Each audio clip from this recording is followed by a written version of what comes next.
OG అన్న ఒక్కసారి ఇంటికి రా అన్న. ఓజీ అన్న ఒక్కసారి ఇంటికి రా అన్న. అమ్మ చావు బతుకుల మధ్యలో ఉంది. డాక్టర్ 25 లక్షలు ఇస్తేనే ఆపరేషన్ చేస్తానన్నాడు.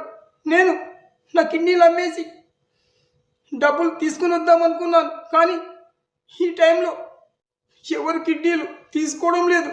ఓజీ అన్న నీకు మొక్కుతాను, ప్లీజ్ అమ్మకు డబ్బులు ఇవ్వన్నా.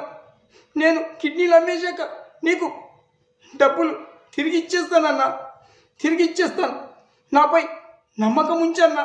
ఓజీ అన్న నా మాట నమ్మన్నా, నా మాట నమ్ము. ఓజీ అన్న చాలా సంతోషం అన్న. నాకు డబ్బులు ఇచ్చారు, 25 లక్షలు డబ్బులు ఇచ్చారు. చాలా సంతోషం. ఈ డబ్బులు నేను కిడ్నీలు అమ్మేసి